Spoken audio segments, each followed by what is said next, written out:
Vous dormez, vous mangez, vous faites votre journée et malgré ça, vous êtes fatigué en permanence. Alors non, le problème c'est peut-être pas juste le manque de sommeil. Aujourd'hui, la plupart des gens détruisent leur énergie tous les jours et ça sans même s'en rendre compte. Et le pire, c'est que ces habitudes sont devenues normales. Comment retrouver votre énergie? Il suffit de regarder cette vidéo, on va voir tout ça ensemble.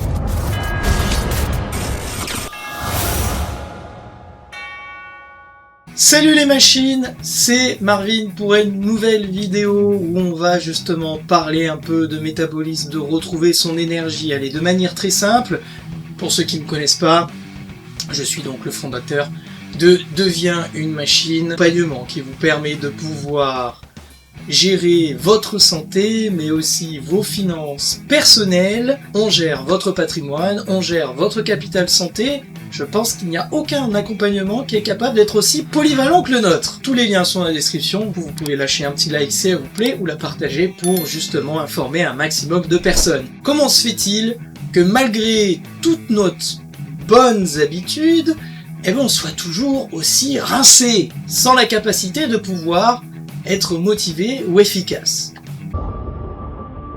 Bon, dans le monde d'aujourd'hui, difficile d'y échapper. Nous avons tous un smartphone et on se réveille avec. On finit sa journée avec son smartphone. Certains y passent beaucoup de temps, scrollent en permanence sur les réseaux sociaux. Le résultat, c'est tout simplement que le cerveau n'a jamais fait de pause. Le résultat, c'est qu'on se fatigue mentalement avant même d'être fatigué physiquement. J'avais déjà fait une vidéo sur le sujet.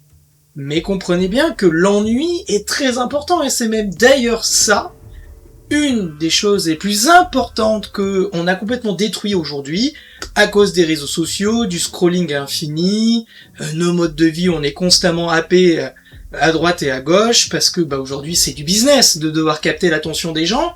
Justement c'est ça qui nous détruit à petit feu, qui détruit notre QI, notre capacité d'attention et de concentration et qui nous empêche de dormir la nuit. Car s'ennuyer c'est essentiel, c'est obligatoire et c'est un effet aussi dans le cerveau qu'on appelle le système par défaut du cerveau qui est là pour restaurer la vigilance, développer la créativité, mais aussi ancrer la mémoire par exemple.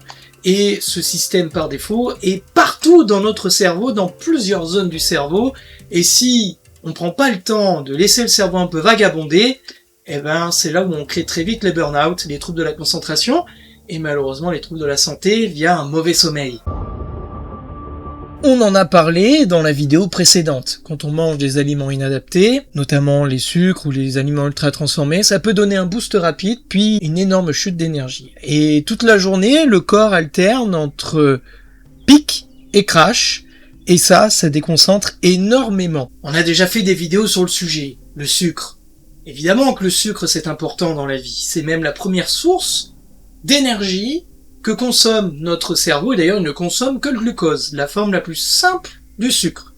Alors évidemment quand vous mangez du sucre c'est digéré, le foie va évidemment digérer un petit peu tout ça et s'occuper de ce glucose, faire des transformations d'ailleurs si le sucre est assez complexe, pour le transformer en glucose pour qu'il soit absorbé, mais ça arrive que malheureusement, dans notre alimentation on mange beaucoup trop de sucre.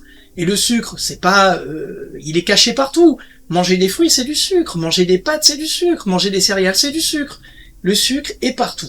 Maintenant, tous les sucres ne se valent pas. Il y a des sucres qui mettent longtemps à se digérer, d'autres beaucoup plus rapidement. Et ce sucre digéré rapidement, c'est celui-là qui est dangereux, entre guillemets. Il est dangereux en grande quantité, parce qu'à partir du moment où il y a trop de sucre dans le sang, que la glycémie est trop élevée, ça vient détruire nos organes. Et là, la police arrive. L'insuline. L'insuline vient justement réguler ce sucre dans le sang, essayer de le stocker ou de le faire pénétrer dans les cellules et dans les muscles. S'il y en a trop et que ça arrive trop souvent, on devient insensible. Trop d'insuline, ça fait plus efficace et c'est comme ça qu'on développe le diabète. Pour comprendre l'énergie, il faut se pencher sur la mitochondrie, qui est donc une structure à double membrane qui utilise donc la respiration, l'oxygène, ainsi que l'adénosine triphosphate, ça on l'avait vu avec ma vidéo sur la créatine, pour pouvoir réussir à avoir une source d'énergie chimique. Respiration cellulaire plus ATP, c'est ce qui permet aux mitochondries de fournir l'énergie au bon fonctionnement cellulaire. Et c'est ce qu'on appelle le cycle de Krebs. pour le coup, c'est important d'avoir une bonne alimentation parce que c'est ce qui va permettre d'avoir justement un bon métabolisme. Une mitochondrie qui dysfonctionne, de suite, ça devient problématique. Souvent, des carences en vitamines B12 et B9 peuvent être à l'origine des problèmes métaboliques. Sauf si évidemment les maladies sont génétiques. Le corps humain n'est pas fait pour rester assis toute la journée. Nous sommes d'ailleurs des animaux avec une très très grande endurance. Donc moins vous bougez et moins vous avez d'énergie et plus ça deviendra très dur. Ça peut paraître contradictoire, mais bouger fatigue moins que ne rien faire. L'avantage avec le sport, en plus de ses bénéfices pour la santé, c'est sa capacité justement à différer une récompense, c'est-à-dire l'effort puis la récompense. Dans notre monde actuel, on n'en a plus de ce genre de gestion, c'est-à-dire qu'à un moment, on passe notre temps à être récompensé sans rien faire. Regarder Netflix, manger du sucre, bref, scroller sur les réseaux, jouer aux jeux vidéo, tout ça sont des activités à calories très faibles, mais qui engendrent énormément de récompenses. Notre cerveau s'habitue à ça et la dopamine devient une forme de drogue. Mais la dopamine, on en a besoin. C'est quelque chose de très important dans notre système de survie, la dopamine. Mais il faut qu'elle soit conditionnée à un effort, et c'est pour ça que aujourd'hui, on devient un petit peu flemmard parce qu'on s'habitue à être récompensé rapidement sans rien faire. Le sport est une activité intéressante justement pour remettre l'église au milieu du village, c'est-à-dire se bouger les fesses avant d'être récompensé. Vous pouvez dormir le nombre d'heures de sommeil requis, mais si votre sommeil est mauvais, vous allez mal récupérer. Et ça, on l'a dit dans la dernière vidéo, les écrans, la lumière, les horaires irréguliers, la mauvaise nutrition, tout ça détruit votre récupération et le problème, c'est pas spécialement que vous êtes paresseux, mais c'est que votre mode de vie vous épuise. Dans cet article, on le voit bien, dormir 8 heures ne suffit plus. Et en fait, le sommeil moderne est vraiment difficile. Alors, pour plusieurs raisons qu'il est très difficile, déjà on a une mauvaise qualité de sommeil, on a des modes de vie extrêmement difficiles, on a d'ailleurs le monde sous dopamine que Anna Lembke, psychiatre à l'université de Stanford, l'explique évidemment, que la stimulation numérique constante peuvent pousser justement à ne plus dormir, le stress, nos modes de travail, bref, on n'arrive plus aussi à prendre du temps pour s'ennuyer, et donc du coup le corps ne comprend plus que la journée est terminée. Quelque chose d'important, c'est les notifications qui en plus font du bruit parfois sur nos téléphones. Elles agissent comme une information qu'il faut traiter, parce que ces notifications, parfois, elles sont urgentes, parce qu'elles ont des vrais impacts dans notre vie de tous les jours. Je vous raconte une petite histoire. Une élève de 6e qui, justement, devait arrêter son smartphone tous les jours après 19h parce que ce n'était plus l'heure, selon ses parents. Évidemment que c'est plus l'heure pour une enfant de 12 ans ou de 11 ans. Mais le problème, c'est que dans les groupes de classe, il y a énormément de discussions, de contenus partagés qui peuvent devenir un sujet de discussion le lendemain, voire il y a du drama, un peu de harcèlement des fois aussi, et ce qui arrive, c'est quand vous n'êtes pas au courant, vous devenez has-been, et ça va très vite. Et ça crée ce qu'on appelle la peur de manquer quelque chose, le FOMO dans le cerveau. Le souci, c'est qu'un jour, à 19h, elle a arrêté son téléphone, et puis elle n'était pas au courant du dernier drama de la classe. Résultat, une boulette le lendemain en classe, puis des copines qui se sont désolidarisées de peur de subir le harcèlement, et cette jeune fille a subi de la violence parce qu'elle ignorait une histoire qui s'était passée dans le groupe de classe. Son cerveau a intégré que notification est égale potentiel danger de mort, danger de harcèlement, et c'était très difficile pour elle de se séparer de son téléphone. Combien de jeunes comme ça, mais combien d'adultes aussi par rapport au travail, par rapport aux amis impatients qui veulent absolument avoir une réponse dans la minute et pas attendre.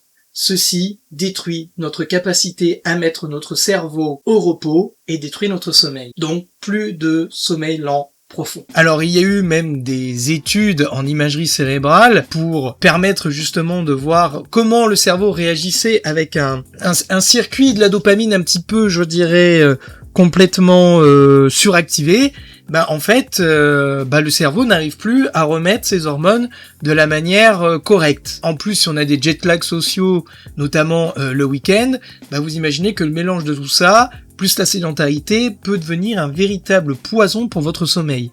Or, le gros problème du sommeil actuel, c'est le sommeil long profond. On sait que ça soutient évidemment le système lymphatique, donc il y a un réseau de nettoyage du cerveau qui élimine les déchets métaboliques accumulés pendant les heures d'éveil. Donc il faut comprendre que vos neurones, quand ils fonctionnent, ils décharge du déchet, et évidemment, c'est durant le sommeil qu'on nettoie tout ça. Le problème, c'est que quand on a des taux de cortisol élevés, à cause des écrans, à cause de la dopamine, à cause du stress, à cause du fait que malheureusement on a nos notifications qui agissent comme des demandes non traitées et qui peuvent rendre extrêmement beaucoup de stress, eh bien on n'élimine plus ces déchets et ces déchets du coup continuent à s'accumuler et ça vient complètement détruire notre énergie, notre capacité à nous concentrer et à réfléchir.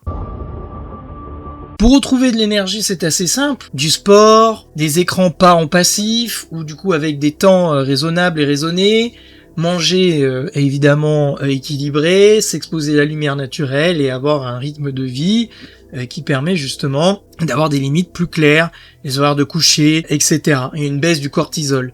Donc vous ne manquez pas forcément de motivation, mais juste parfois d'énergie, parce que votre mode de vie vous épuise et malheureusement ça vous enferme dans de la fatigue chronique où vous n'arrivez absolument pas à vous en détacher. Il existe parfois des compléments alimentaires pour vous permettre d'aller mieux, notamment les complexes vitaminiques ou des plantes. Bon, ça c'est à voir en coaching, évidemment, on peut le voir ensemble. C'était tout pour cette vidéo, j'espère qu'elle vous aura plu. Pour ceux qui ont du mal et qui voudraient être accompagnés en santé, bons usages des écrans, gestion de patrimoine, les liens sont dans la description. Vous allez sur devienunemachine.fr, vous avez un lien pour prendre rendez-vous dans la section accompagnement et vous pouvez prendre rendez-vous avec moi. Vous avez mon numéro de téléphone qui est affiché sur le site si jamais vous voulez qu'on communique par téléphone. Vous avez mon mail aussi, comme vous voulez. Mon livre est disponible toujours sur Amazon. Moi je vous dis à la prochaine pour une nouvelle vidéo. Ciao!